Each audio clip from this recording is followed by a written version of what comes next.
எல்லோருக்கும் வணக்கம். என் லைஃப்பில் இந்த மாதிரி ஒரு பெயின்ஃபுல்லான ஒரு சுச்சுவேஷனை நான் ஃபேஸ் பண்ணதே கிடையாது. மனசு முழுக்க வலி மட்டும்தான். இந்த சுற்றுப்பயணத்தில் என்னென்ன மக்கள் பார்க்க வராங்க, அதுக்கு ஒரே ஒரு காரணம் தான், அவங்க என் மேலே வச்சிருக்கிற அன்பும் பாசமும்.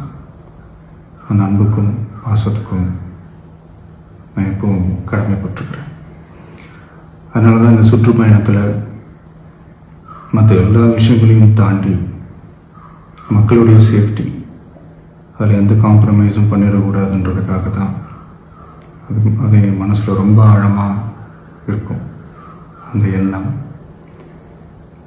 அதனால தான் இந்த அரசியல் காரணங்கள் எல்லாத்தையும் தவிர்த்துட்டு ஒதுக்கி வச்சுட்டு மக்களுடைய சேஃப்டி மட்டும் மைண்டில் வச்சுக்கிட்டு அதுக்கான இடங்களை சூஸ் பண்ணுறது, அதுக்கான இடங்களை பார்த்து பெர்மிஷன் கேட்குறது, போலீஸ் டிபார்ட்மெண்ட்டில் அதை ரிக்வெஸ்ட் பண்ணி கேட்போம்.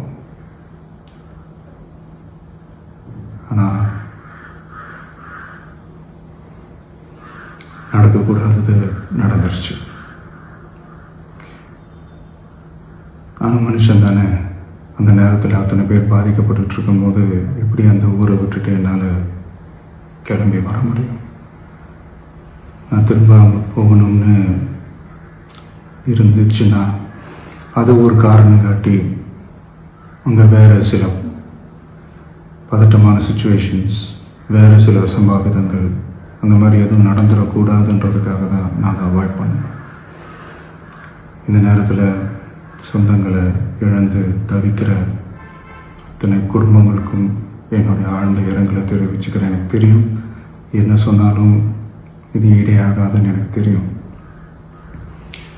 ஹாஸ்பிட்டலில் ட்ரீட் பண்ணிகிட்ருக்கிற எல்லாருமே சீக்கிரமாக க்யூர் ஆகி வரணுன்றதை இந்த நேரத்தில் நான் வேண்டிக்கிறேன்.